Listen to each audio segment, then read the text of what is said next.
اللہ تعالیٰ نے قرآن کریم کا آغاز اس طرح فرمایا، الحمدللہ رب العالمین،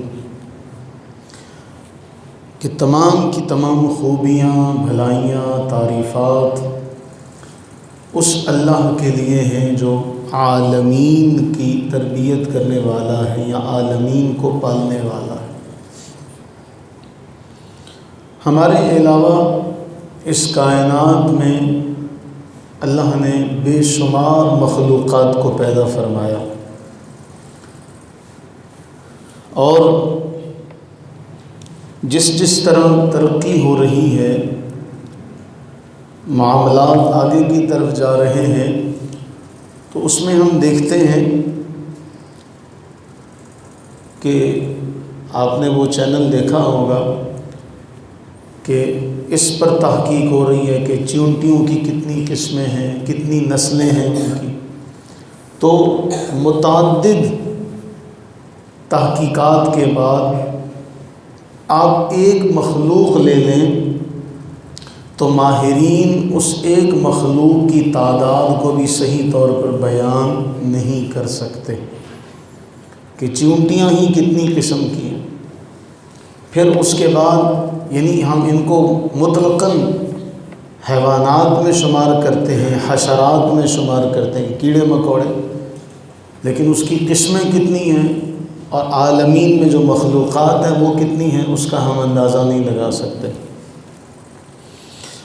اللہ تعالیٰ کی کسی بھی تخلیق میں ہم کہیں کوئی نقص نہیں نکال سکتے، کہیں بھی کوئی کمی ہم واضح نہیں کر سکتے کہ یہاں اس چیز کی کمی ہے۔ اللہ تعالیٰ نے ہر شے کو بہترین انداز میں اس کی جسامت کے اعتبار سے، اس کی حیت کے اعتبار سے اسے ہاتھ پاؤں اور اس کے جو معاملات تھے اس کے ساتھ اسے نوازا۔ اڑنے والے پرندوں کو اڑنے کے ساتھ جو سہولت ہوتی ہے اس طرح سے نوازا، چلنے والوں کو چلنے کی سہولتیں دی، رینگنے والوں کو ان کی سہولتیں دی۔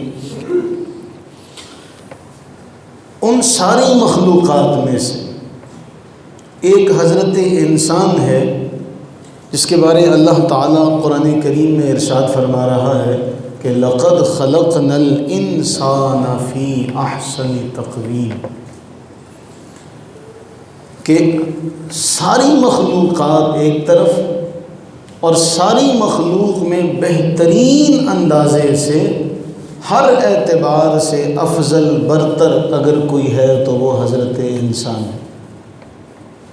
فرمایا کہ ہم نے سب سے بہترین اندازے پر اسے پیدا کیا۔ تقویم، اس کے بہت سارے معنی ذکر کیے گئے، تقویم کے بہت سارے معنی بیان ہوئے کہ تقویم سے مراد کیا ہے۔ ہم اپنی سہولت کے لیے، سمجھنے کے لیے اس کا کوئی بھی معنی لیں تاکہ قرآن کریم کے اس معنی کو ہم سمجھ سکیں کہ اللہ تعالیٰ فرما رہے ہیں بہترین ساخت۔ اب اگر ہم باقی مخلوقات سے اپنا تقابل کریں، اللہ تعالیٰ نے جمادات کو، نباتات کو، حیوانات کو، ان سب کو پیدا کیا، اس کے بالمقابل حضرت انسان ہے، اپنی مرضی سے چل پھر سکتا ہے، اپنی مرضی سے کھا پی سکتا ہے، اسے ہاتھ دیے گئے، اسے چلنے کے لیے پاؤں دیے گئے، اپنی مرضی سے اپنی خوراک کا سامان کر سکتا ہے، اسے کوئی شے منہ سے تھوکنی پڑے، اللہ تعالیٰ نے اس کے لیے اسے ہونٹوں جیسی عظیم نعمت عطا کی، یہ جب چاہتا ہے جو چیز چاہتا ہے اپنے منہ سے باہر پھینک دیتا، جس چیز کو کھانا ہوتا اسے یہ کھا لیتا۔ یعنی آپ اپنا تقابل کریں تو آپ بے ارادہ اور بے اختیار آپ کے پاس سارے کے سارے معاملات آ سکتے ہیں کہ نہیں، اگر ہم تحقیق کے میدان میں اتریں، جستجو کے میدان میں جائیں، تو پھر اس سب کے بعد بالآخر ایک ہی نتیجہ آئے گا کہ ہم سب سے اعلیٰ ہیں۔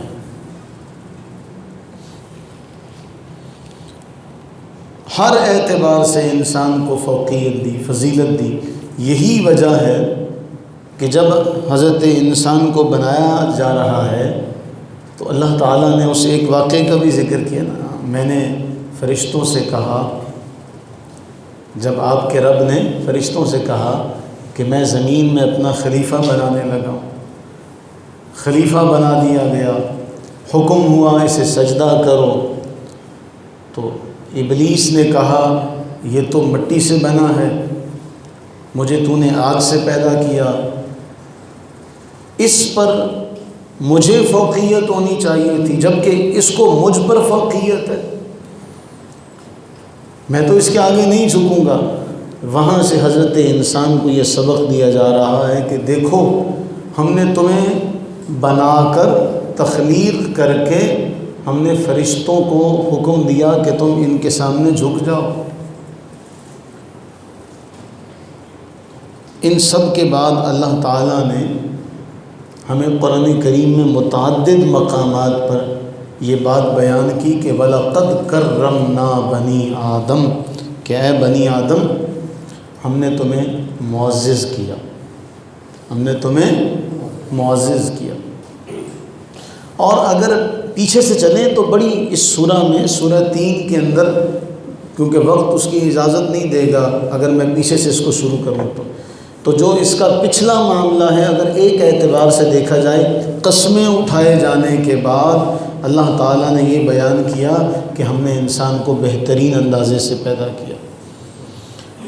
انسان کی جتنی صلاحیتیں ہیں کوئی بھی مخلوق ان صلاحیتوں میں انسان کا مقابلہ نہیں کر سکتی، ہم سری کا دعویٰ نہیں کر سکتے ہر اعتبار سے۔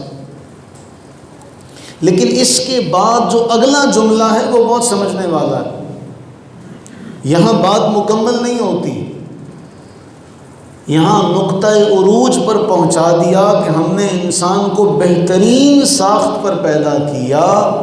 اس کے بعد فرمایا ثم رددناہ اسفل سافلین، پھر کیا ہوگا کہ ہم اس حضرت انسان کو لوٹائیں گے۔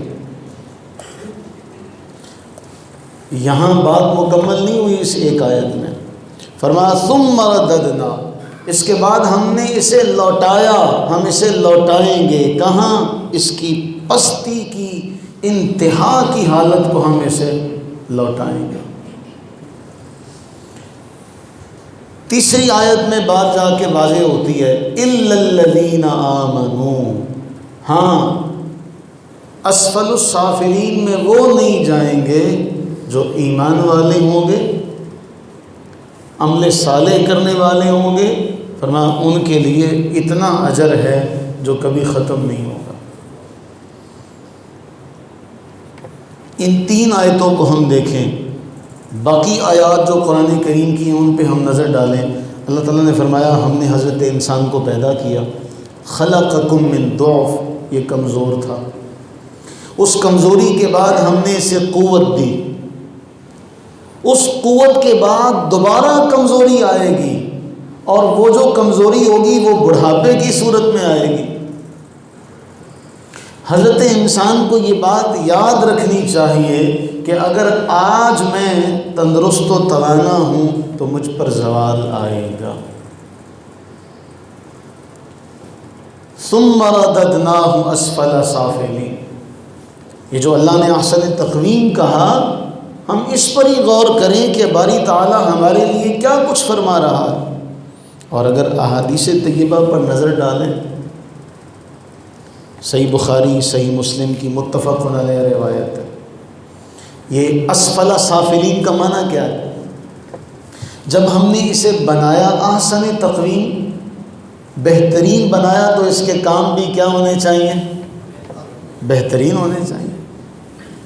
لیکن نہ یہ غصے کی حالت میں، نہ یہ شہوت کی حالت میں، یہ جب حد اعتدال سے نکلے گا، خوشی کے معاملے میں، غمی کے معاملے میں، جلال کے معاملے میں، تب بھی یہ اس احسن تقویم سے ہٹ جائے گا۔ اس احسن تقویم مخلوق کے حوالے سے رسول اللہ علیہ السلام نے جو فرمایا وہ بہت اہم ہے، متفق علیہ روایت ہے، بہت اہم ہے۔ عقبہ بن عامر بیان کرتے ہیں احد کے شہداء ان کی شہادت کے 8 سال بعد رسول اللہ صلی اللہ علیہ وسلم وہاں گئے اور ان کے لیے آپ نے نماز جنازہ پڑھی. کتنے سال بعد؟ 8 سال بعد. جیسے زندوں کے لیے جو معاملات جب فوت ہوتے ہیں ان کے لیے دعا کی جاتی ہے، اس طرح سے دعا مانگنے کے بعد رسول اللہ علیہ السلام ممبر پر جلوہ افروز ہوئے. جب آپ ممبر پر جلوہ افروز ہوئے تو آپ نے فرمایا انی بین ایدیکم فرۃ وانا علیکم شہید وان موعدکم الحوض.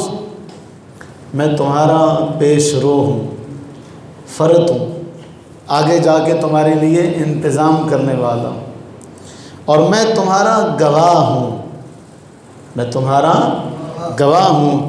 میری تمہاری ملاقات اب حوض کوثر پر ہوگی. فرمایا وَإِنِّي لَأَنظُرُ إِلَيْهِ مِن مَّقَامِي هَذَا. میں یہاں سے دیکھ رہا ہوں اس مقام کو. اس حدیث کا جو سب سے اہم ترین ٹکڑا ہے وہ آگے شروع ہوتا ہے. فرمایا وَإِنِّي لَسْتُ أَخْشَىٰ عَلَيْكُمْ أَن تُشْرِكُوا.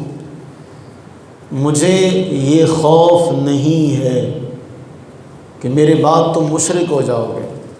مجھے یہ خوف، مجھے اس بات کا کوئی ڈر نہیں، اس بات کا مجھے کوئی خدشہ نہیں، کوئی خوف نہیں کہ تم شرک کرنے لگو گے. ہاں اب آپ دیکھیں اس حدیث کی جو حساسیت ہے اس کو دیکھنا. شرک کیسا گناہ ہے کہ قرآن فرما رہا ہے کہ اللہ شرک کو معاف، باقی کو معاف ہو جائے گا، جس کے لیے چاہے گا معافی کا اعلان ہو جائے، لیکن شرک کو معاف. اور اس حدیث میں فرمایا مجھے شرک کا ڈر نہیں ہے کہ تم سارے اکٹھے مشرک ہو جاؤ گے. یہ ذہن میں رکھیے گا.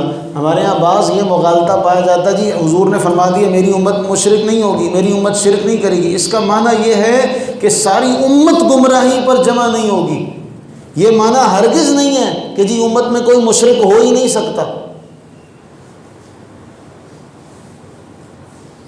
بات سمجھیں، پوری امت کی آپ نے بات فرمائی کہ پوری امت مشرک ہو جائے، ایسا نہیں ہو سکتا. اکا دکا لوگ کرتے ہیں، ہمارے معاشرے میں لوگ کرتے ہیں، لیکن جو جملہ اہم ہے ہم نے اس کو تقابل کر کے سمجھیں. فرمایا مجھے شرک کا ڈر نہیں، کیونکہ میں نے جو توحید کی تعلیم تمہیں دی ہے، جو توحید کا رنگ چڑھا کے جا رہا ہوں وہ اتنا کچا نہیں ہے. لیکن ڈر پتہ ہے کیا ہے؟ وَلَكِنِّي أَخْشَىٰ عَلَيْكُمُ الدُّنْيَا أَن تَنَافَسُوهَا. مجھے ڈر یہ ہے کہ تم دنیا میں مبتلا ہو جاؤ. رسول اللہ علیہ السلام کو شرک کا ڈر نہیں ہے کہ میری امت مشرک ہو جائے گی، نہیں. ڈر کس بات کا ہے؟ تم دنیا کے پیچھے لگ جاؤ گے، دنیا داری میں الجھ جاؤ گے، اس بات کا مجھے تم پر ڈر ہے. اور راوی کہتے ہیں اس کے تھوڑے ہی دنوں بعد رسول اللہ علیہ السلام اس دنیا سے رخصت ہو گئے. فرماتے ہیں فَكَانَتْ آخِرَ نَظَرَةٍ نَظَرْتُهَا. یہ آخری نظر ہے، آخر نظرۃ نظرتها الی رسول اللہ صلی اللہ علیہ وسلم. یہ آخری معاملات میں سے تھا، اس کے بعد آپ زیادہ دیر دنیا میں مقیم نہیں رہے. پھر ایک اور روایت،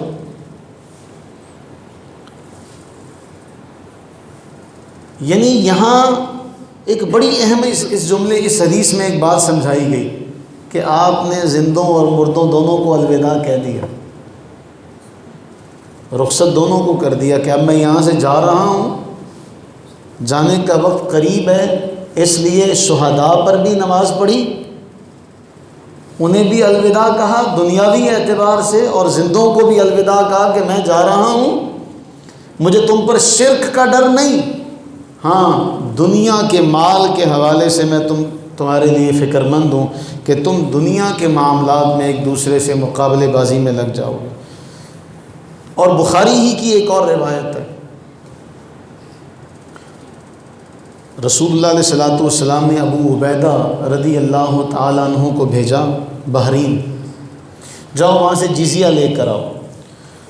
وہ وہاں سے بہت سارا جزیہ لے کر آئے۔ جب حضرت ابو عبیدہ رضی اللہ تعالیٰ عنہ کا پتہ چلا لوگوں کو کہ جی حضرت ابو عبیدہ مال لے کر آئے ہیں، تو راوی بیان کرتے ہیں کہ فجر کی نماز ہوئی تو سارے کے سارے لوگ مسجد میں جمع ہو گئے۔ رسول اللہ علیہ الصلوۃ والتسلیم نے جب انہیں دیکھا تو جان گئے کہ یہ کیوں جمع ہوئے اور کس لیے آج زیادہ اجتماع ہے۔ اللہ کے نبی علیہ الصلوۃ والتسلیم مسکرا پڑے جب انہیں دیکھا نا، فتبسم رسول اللہ صلی اللہ علیہ وسلم حین رآہم، جب انہیں دیکھا تو آپ مسکرا پڑے، اور پھر آپ نے فرمایا مجھے گمان پڑتا ہے تم نے سن لیا ہے کہ ابو عبیدہ مال لے کر آئیں۔ کہنے لگے جی اے اللہ کے رسول ایسا ہی ہے۔ پھر فرمایا فابشروا، تمہیں بشارت ہو، جو تم لے کر آئے ہو نا نیت، جو تم نیت لے کر آئے ہو یہ پوری ہوگی، تمہیں مال ملے گا۔ یہاں پھر فرمایا فواللہ، اللہ کی قسم، اللہ کی قسم، للفقر اخشا علیکم، مجھے تم پر یہ بھی خوف نہیں ہے کہ تم فقر و فاقے میں مبتلا ہو جاؤ گے۔ پچھلی روایت میں کیا تھا؟ شرک کا ڈر نہیں، اس روایت میں کیا ہے؟ فقر و فاقے کا ڈر نہیں ہے، اور قسم اٹھا کے فرمایا فواللہ للفقر اخشا علیکم، اللہ کی قسم مجھے تمہارے لیے یہ خوف نہیں ہے کہ تم پر فقیری آ جائے گی، تم پر تنگی آ جائے گی، نہیں۔ فرمایا ولیکن اخشا علیکم ان تبسط علیکم الدنیا کما بسطت علی من کان قبلکم، مجھے ڈر یہ ہے کہ تمہارے لیے دنیا ایسے پھیلا دی جائے گی جیسے تم سے پہلے لوگوں کے لیے آراستہ پیراستہ کر کے پھیلا دی گئی تھی۔ مجھے ڈر یہ ہے، مجھے ڈر یہ ہے کہ دنیا تمہارے لیے ایسے آراستہ کر دی جائے گی۔ اب اس کی تشریح میں آپ یہاں رک کر چلیں۔ بتائیے دنیا کا سجایا جانا، دنیا کا سجایا جانا، جو ہماری نسل ہے، ہماری جو پیڑھی ہے، جو ہم سے پچھلی پیڑھی ہے، جو 70 اور 80 کی دہائی کے جو لوگ ہیں، سارے یہاں پہ بیٹھے ہیں، بتائیے ہمارے زمانے میں جب ہمارا بچپن تھا اس زمانے میں گناہ کرنا آسان نہیں تھا، ایسا ہی ہے؟ جتنا دور جدید آ رہا ہے دنیا آراستہ ہوتی جا رہی ہے، زُيِّنَ لِلنَّاسِ، اللہ ہمارے دنیا آراستہ ہوتی جا رہی ہے۔ اب جیسے جیسے زمانہ آئے گا دنیا سجتی سنورتی جائے گی، لیکن جائے گی تنزلی کی طرف، عروج کی طرف نہیں۔ جس سجاوٹ کی رسول اللہ علیہ السلام نے اس حدیث میں ذکر کیا نا، وہ سجاوٹ کامیابی ترقی کی نہیں ہے، وہ گمراہی کی سجاوٹ ہے۔ بتائیے آج سے 30 سال پہلے، 40 سال پہلے ٹیلی ویژن ہر ایک کے ہاں نہیں ہوتا تھا، ایسا ہی ہے؟ اور اگر کھل کے بات کی جائے، فلم دیکھنی ہوتی تو اس کے لیے کتنا مشقت اٹھانی پڑتی تھی۔ پہلے تو کوئی دوست ایسا ڈھونڈا جاتا جس کے گھر والے موجود نہ ہوں، سارے پیسے جمع کرتے، جمع کر کے وی سی آر کرائے پر لیا جاتا، ٹی وی اس کے پاس ہوتا، پھر لے کر آتے، پھر یہ بھی ڈر ہوتا تھا کہ آواز بیٹھک سے باہر نہ جائے، ہے نا ایسا؟ دور ترقی کرتا چلا گیا، ہر گھر میں دنیا سجتی سنورتی چلی گئی، اب ہر ایک کے پاس دنیا۔ دیکھیں یہ جو لقد خلقنا الانسان فی احسن تقویم کہا گیا، فلاسفہ کہتے ہیں انسان تو خود اپنے اندر ایک جہان ہے، کہتے ہیں باقی تو جہان ایک طرف رہا، یہ بھی ایک جہان ہے۔ اب وہ دوسری آیت ہے ثم رددناہ اسفل سافلین، لوٹایا جا رہا ہے اسفل السافلین کی طرف۔ قرآن کریم میں ایک دوسرے مقام پر کہا گیا ان المنافقین فی الدرک الاسفل من النار، منافقین جہنم کے سب سے نچلے طبقے میں ہوں گے۔ اسفل سافلین کا معنی یہ ہے انتہا کی پستی، انتہا کی پستی۔ اللہ نے فرمایا ہم نے احسن پیدا کیا، ثم رددناہ اسفل سافلین، یہ پستی کی طرف جا رہا ہے کہ نہیں جا رہا؟ اب گناہ کس قدر آسان ہو گیا، گناہ کس قدر آسان ہو گیا، ہر ایک کی جیب میں ہے اور ہر طرح کا گناہ وہ کر سکتا، اور ہر گزرتا لمحہ گناہ کے میدان میں وسعت آتی جا رہی ہے، وسعت آتی جا رہی ہے، پھیلاؤ آتا جا رہا ہے، طرح طرح کی اپلیکیشنز، طرح طرح کی بے حیائی اور فحاشی پر مبنی ایپس۔ قرآن فرما رہا ہے وَمِنَ النَّاسِ مَن يَشْتَرِي لَهْوَ الْحَدِيثِ، لوگوں میں سے بعض ایسے بھی ہیں جو بری باتوں کے خریدار ہیں، جو لہو الحدیث کے خریدار ہیں۔ وہ لہو الحدیث کیا ہے؟ بہت سارے اقوال ہیں، موسیقی، گانا۔ اب اس کے بعد وہ دیکھیں جو بےہودگی کی طرف جو جا رہا ہے، میں نام نہیں لوں گا، نوجوانوں کو سب پتہ ہے اس بارے میں۔ اللہ کے نبی علیہ السلام نے فرمایا مجھے فقر کا ڈر نہیں، مجھے شرک کا ڈر نہیں، وَلَٰكِنْ أَخْشَىٰ عَلَيْكُمْ أَن تُبْسَطَ عَلَيْكُمُ الدُّنْيَا، مجھے ڈر یہ ہے کہ دنیا تمہارے لیے پھیلا دی جائے گی، آراستہ کر دی جائے گی، اور تم اس دنیا میں مقابلے بازی شروع کر دو گے۔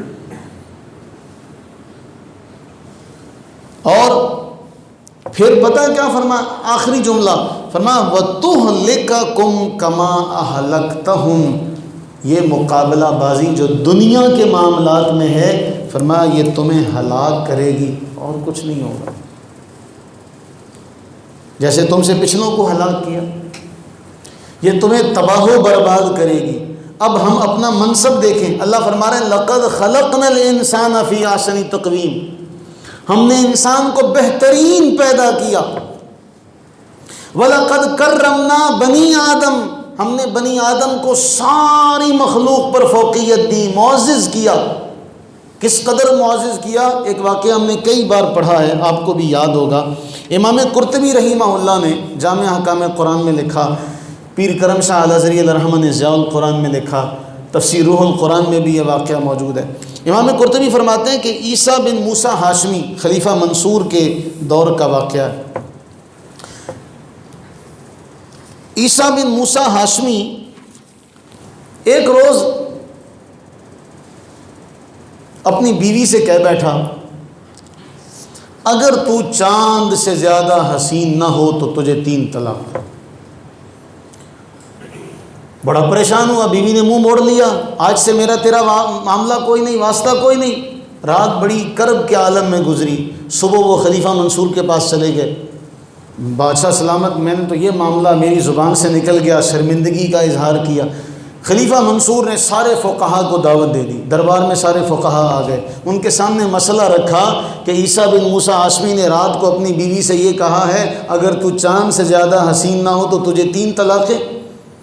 اب معاملہ کیا ہے؟ سب فقہا نے کہا جی اب تو معاملہ ختم ہو گیا، کیونکہ چاند کہاں اور اس کی بیوی کہاں۔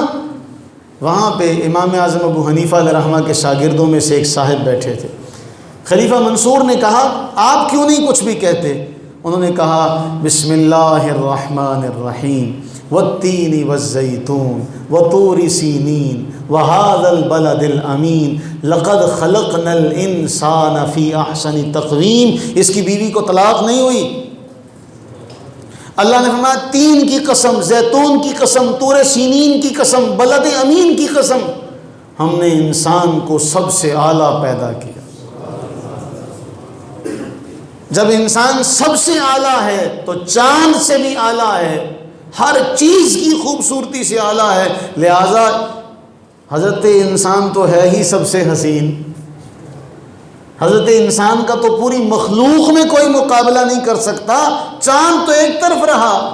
اللہ اس چاند کے بارے فرما رہا ہے ہم نے اسے تمہارے تابع کر دیا، اس سورج کے بارے فرما رہا ہے ہم نے اسے تمہارے تابع کر دیا۔ یہ تابع سے مراد ہے کہ تمہارے لیے مسخر کر دیا، تمہیں روشنی دیتا، تمہارا خدمتگار ہے۔ خلیفہ منصور نے سنا، کہا ہاں واقعی بات تو بالکل صحیح کہی۔ اب وہ حضرت انسان جسے اللہ تعالیٰ قسمیں اٹھا کر فرمائے کہ میں نے تمہیں سب سے اعلیٰ پیدا کیا، مخلوق میں کوئی تمہاری مثل نہیں، تو شیطان کی پوری کوشش ہے اسے اس کے منصب سے گرا دیا جائے۔ اللہ کے نبی علیہ السلام نے فرمایا مجھے فقر کا ڈر نہیں، مجھے شرک کا ڈر نہیں، اگر مجھے ڈر ہے وہ اس بات کا ڈر ہے کہ تم دنیا کے اندر پھنسو گے اور دنیا کی مقابلے بازی میں ایک دوسرے کو ہرانے لگو گے، ایک دوسرے کو نیچا دکھاؤ گے۔ معاملہ تو یہ تھا فاستبقوا الخیرات، اگر آگے ہی نکلنا ہے، اگر مقابلہ ہی کرنا ہے تو نیکیوں میں کرو، اگر مسابقت ہی کرنی ہے تو نیکیوں میں کرو، لیکن فرمایا نہیں، تم مقابلہ کرو گے دنیا داری کے معاملات میں۔ اور آپ دیکھیں ان سے بچے گا کون؟ یہی مضمون سورہ عصر میں بھی ہے، یہی مضمون، والعصر، قسم ہے زمانے کی، ان الانسان لفی خسر، انسان ضرور خسارے میں، بے شک انسان ضرور خسارے میں۔ کون خسارے میں نہیں ہے؟ الا الذین آمنوا وعملوا الصالحات، ایمان لانے والے، عمل صالح کرنے والے۔ اب یہاں بھی یہی ہے کہ لقد خلقنا الانسان فی احسن تقویم، ہم نے انسان کو بہترین ساخت پر پیدا کیا۔ تم بہترین ساخت پر پیدا ہوئے تھے، تمہاری راہ تھی مولا کی طرف جانے کی، رب کی طرف جانے کی۔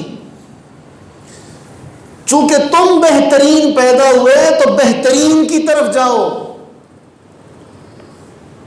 اسی لیے کہا الا الذین آمنوا وعملوا الصالحات۔ ہاں، اسفل سافلین میں کون نہیں جائیں گے؟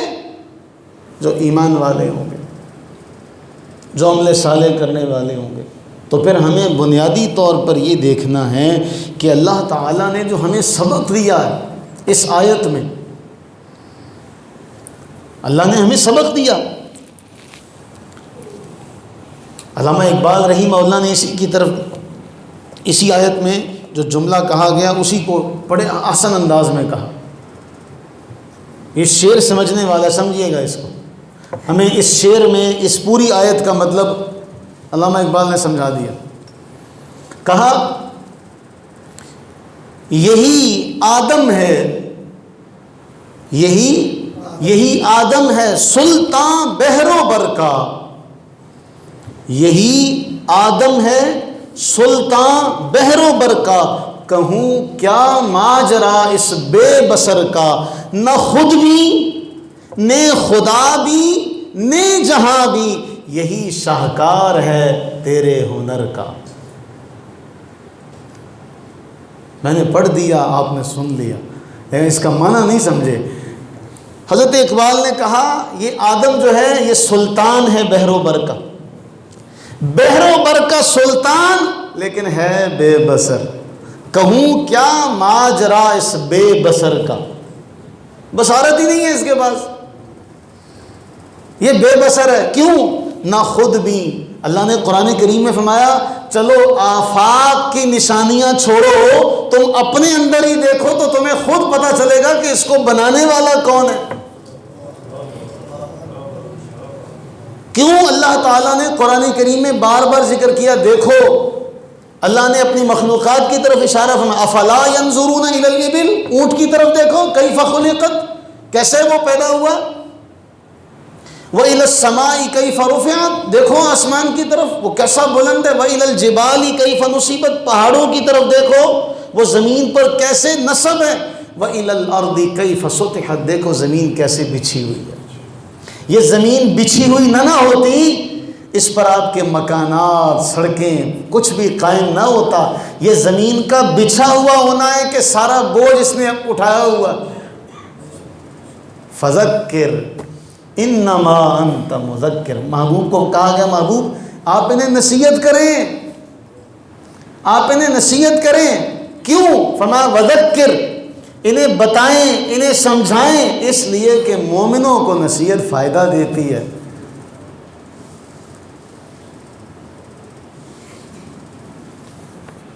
ہم دیکھیں تو صحیح کہ کہ اللہ رب العزت نے فرمایا یہ سب کچھ تمہیں نظر نہیں آتا، ان فی خلق السماوات. دیکھیں اب صبح فجر کی نماز ہو رہی ہے 4:20 پر. یہی فجر آہستہ آہستہ آہستہ آہستہ چلی جاتی ہے 6 بجے. دن جو 2 گھنٹے چھوٹا ہے وہ 2 گھنٹے بڑا ہو جاتا ہے، بڑا ہو تو 2 گھنٹے چھوٹا ہو جاتا ہے. اسی طرح رات کے وقت بھی جو غروب آفتاب کا معاملہ ہے 7 بجے سے لے کر 5 بجے تک پیچھے آ جاتا ہے ٹائم. دونوں اطراف سے اور کس طرح سے چند سیکنڈ کے فاصلے سے چند منٹوں تک وہ فاصلہ جاتا ہے، اور دھیرے دھیرے دھیرے دن بھی بڑا ہو جاتا ہے اور دھیرے دھیرے دن چھوٹا ہو جاتا ہے. اگر یہ اچانک صبح ہم اٹھیں اور صبح فجر 6 بجے ہو، اگلے دن 4 بجے ہو سکتا ہے؟ اللہ تعالیٰ فرمانا ان فی خلق السماوات والارض واختلاف اللیل والنہار. یہ جو رات اور دن کا آنا ہے نا، یہ جو آسمان و زمین کی تخلیق اور رات دن کا آنا، یہ نشانی رکھتا ہے اپنے اندر، لیکن اس کی نشانی کو سمجھتے کون ہیں؟ جو عقل والے ہیں، اولی الالباب، جو عقل والے ہیں. اقبال نے کہا نہ خود بھی، یہ تو خود کو نہیں دیکھا ہوا، نے خدا بھی، نے بڑی یہ کے ساتھ کہ نہ خود بھی، نے خدا بھی، نے جہاں بھی. نہ خود کو دیکھا، نہ خدا کو جانا، نہ جہان کو جانا. مولا یہ کیسا شاہکار ہے، یہ کیسا شاہکار ہے تیرے ہنر کا، جسے تو نے سلطان بنایا ہے بحر و بر کا، اور یہ بے بسر ہے. لقد خلقنا الانسان فی احسن تقویم ثم رددناه اسفل سافلین الا الذین آمنوا وعملوا الصالحات. ہاں، اسفل سافلین کی طرف صرف وہی نہیں لوٹائے جائیں گے جو ایمان والے ہوں گے، جو عمل صالح کرنے والے ہوں گے. تو ایمان اور عمل صالح کا میدان تو بڑا وسیع ہے، بہت وسیع ہے، بہت وسیع ہے. تو ہم جب یہ دیکھتے ہیں کہ ہم سب سے اعلیٰ ہیں، سب سے افضل ہیں، تو پھر ہماری ذمہ داریاں بھی اعلیٰ ہیں، ہماری ذمہ داریاں بھی سب سے. قرآن کریم نے، آپ دیکھیں قرآن اٹھائیے، جو اپنے اس معاملے کو نہ سمجھے، جو احسن تقویم کے معاملے کو نہ سمجھے، قرآن اس کے لیے کیا جملہ فرماتا ہے لہم قلوب لا یفقہون بہا، ان کے دل ہیں لیکن یہ سمجھتے نہیں. وَلَهُمْ أَعْيُنٌ، ان کی آنکھیں ہیں، لا یبصرون بہا، ان سے دیکھتے. وَلَهُمْ آذَانٌ، ان کے کان ہیں، لا یسمعون بہا، ان سے سنتے. اس کا کیا معنی ہے کہ کیا ان لوگوں کو دکھتا نہیں ہے؟ کیا ان لوگوں کو سنتا نہیں ہے؟ نہیں، وہ سب کچھ دیکھتے سنتے ہیں لیکن حق کی بات نہیں سنتے، حق نہیں دکھتا. فرمایا اولئک کالانعام بل ہم اضل. پہلے فرمایا یہ جانوروں کی مثل ہے، پھر فرمایا نہیں یہ تو جانوروں سے بھی بدتر ہیں. تو جو احسن تقویم کے اس معاملے کو سمجھ جائے وہ تو ہوا مسجود ملائک کا مقام، اور جو نہ سمجھا تو قرآن نے فرمایا یہ جانوروں سے بھی گیا گزرا، جانوروں سے گیا گزرا. کیوں کہ جانور جب تک دودھ دیتا ہو تب تک مالک کا منظور نظر ہوتا ہے، لیکن جب وہ دودھ دینا ختم کر دیتا ہے تب بھی وہ بیکار نہیں ہوتا، ضائع نہیں ہوتا. اس کو ذبح کر کے اس کا گوشت پھر بھی کھایا جاتا ہے، کسی کام آتا ہے. فرمایا جو یہ نہ سمجھے وہ جانوروں سے بھی گیا گزرا ہے. تو ہم اس بات کو سمجھیں کہ اللہ تعالیٰ نے ہمارے لیے فرمایا دیکھو میں نے تمہیں سب سے بہترین پیدا کیا. تو جو سب سے بہترین پیدا ہوا، جو سب سے، وہ کن کاموں میں لگا ہوا ہے؟ ہم یہ دیکھیں کہ یار اللہ نے مجھے سب سے بہتر پیدا کیا. ہماری اگر ہم اس بات کو ہر وقت مستحضر رکھیں، ذہن میں رکھیں، یاد رکھیں، تو ہمیں یہ ہر وقت ہمارے ذہن میں یہ بات گھومے گی، یار سب چیزیں تو اپنے اپنے کام میں لگی ہیں. اللہ نے جانوروں کا ذکر کیا، فرمایا وَإِنَّ لَكُمْ فِي الْأَنْعَامِ لَعِبْرَةً، جانوروں میں تمہارے لیے سبق ہے. نُسْقِيكُم مِّمَّا، ہم ان کے پیٹوں میں سے گوبر من بین فرث ودم، گوبر اور خون کے درمیان میں سے لبنا خالصا سائغا للشاربین، ٹھنڈا میٹھا خالص لذت بخش تمہیں دودھ پلاتے کہ نہیں پلاتے؟ اب ہر شے اپنے کام میں لگی ہے کہ نہیں لگی؟ سورج بھی اپنے کام میں لگا ہے، چاند بھی اپنے کام میں لگا ہے، ستارے اپنے کام پر لگے ہیں، جانور اپنے اپنے کاموں پر لگے ہیں، درخت اپنے اپنے کاموں پر لگے ہیں۔ اب اگر حضرت انسان کام نہ کرے اپنا، جسے کہا گیا تو سب سے بہتر ہے، فصل درخت جو جھک نہیں سکتے، قرآن گواہی دیتا ہے کہ دیکھو یہ خود نہیں جھکتے تو ان کا جو سایہ زمین پر دائیں بائیں ہوتا ہے یہ اللہ کو سجدہ ریز ہوتا ہے۔ ہر شے اللہ کو یاد کرے اور یہ احسن تقویم اللہ کو یاد نہ کرے، ہر شے اللہ کی تسبیح بیان کرے لیکن یہ حضرت انسان اللہ کو بھول جائے، پرندے جو ہوا میں اڑ رہے ہوں وہ اللہ کی تسبیح میں مگن ہوں، درخت اللہ کی تسبیح میں مگن ہوں، لیکن حضرت انسان جس کو سب سے افضل کہا گیا، جسے سب سے برتر کہا گیا، وہ خالق کی نافرمانی میں وقت گزارے تو بتاؤ پھر یہ جانوروں سے بھی بدتر ہوا کہ نہیں ہوا؟ پھر یہ اسفلا سافلین میں ایسے جا رہا ہے۔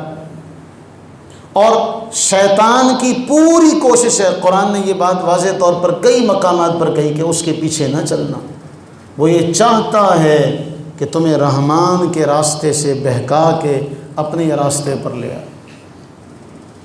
تو یہ جو جملہ اللہ تعالیٰ نے ہمارے بارے فرمایا کہ میں نے تمہیں احسن تقویم پیدا کیا، ہم سارے اس احسن تقویم کو اگر یاد رکھیں اور ہر وقت اسے اپنے ذہن میں رکھیں کہ یار ساری مخلوق اپنی اپنی ذمہ داریاں سمجھتی ہے اور میں کیسا ذمہ دار ہوں، مجھے آج تک نماز کا ترجمہ نہیں آیا، میں کیسا ذمہ دار ہوں، مجھے آج تک قرآن سمجھ میں نہیں آیا، میں کیسا ذمہ دار ہوں، مجھے آج تک اس کی عبادت کا فلسفہ سمجھ میں نہیں آیا، میں کیسا سب سے افضل اور اعلیٰ ہوں کہ سب اپنے اپنے کام کریں، مجھے اللہ نے چاند سے بھی افضل، ساری کائنات سے افضل کہا، مجھے ساری کائنات میں معزز کیا اور مجھے یہی نہیں پتہ کہ میں زبان سے کیا رہا ہوں۔ اگر یہ سبق ہم اپنے ذہن میں بٹھا لیں، اپنے دل میں بٹھا لیں، یہ ہمارے لیے شرمندگی کا سامان بنے گا کہ ہمیں پتہ ہی نہیں ہے۔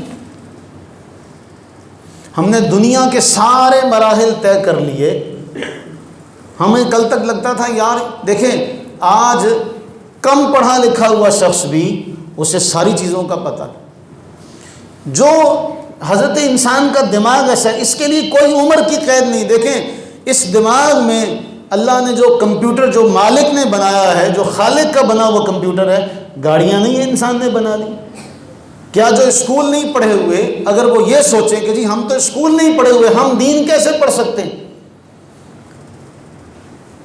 تو اگر بڑی عمر میں گاڑیوں کی سمجھ آ سکتی ہے، کاروبار کی سمجھ آ سکتی ہے، اپنے ہر معاملے کی سمجھ آ سکتی ہے، تو تھوڑا سا وقت اگر دین کے لیے نکالا جائے تو دین بھی سمجھا جا سکتا ہے۔ تھوڑا سا وقت اگر دین کے لیے نکالا جائے تو دین بھی سمجھا جا سکتا ہے۔ یہ کوئی مشکل کام نہیں، جسے اللہ فرمایا وَلَقَدْ يَسَّرْنَا الْقُرْآنَ، ہم نے آسان کر دیا قرآن کو نصیحت لینے کے لیے، کوئی لے تو صحیح، فَهَلْ مِن مُدَّكِرٍ، نہ ہم نے اسے آسان کر دیا، ہم نے مشکل نہیں کیا۔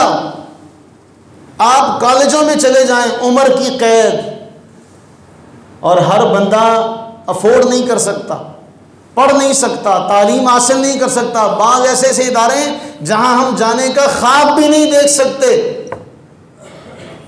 جن اداروں کے ہم صرف خرچے سن سکتے ہیں، یا ہماری پہنچ زیادہ سے زیادہ یہ ہو سکتی کہ ہم ان کے دروازے تک چلے جائیں بس۔ لیکن ایک رب کا کلام قرآن ایک ایسی کتاب ہے جس کے لیے اللہ نے جس علم کو حاصل کرنے کے لیے عمر کی قید نہیں، عمر کی قید نہیں، آپ کے مال و دولت کی قید نہیں، صرف جذبہ۔ لقد خلقنا الانسان فی احسن تقویم۔ اللہ سے دعا کریں اللہ ہمیں اس آیت کی لاج رکھنے کی توفیق عطا فرمائے۔ آمین ثم آمین، وما علینا الا البلاغ المبین۔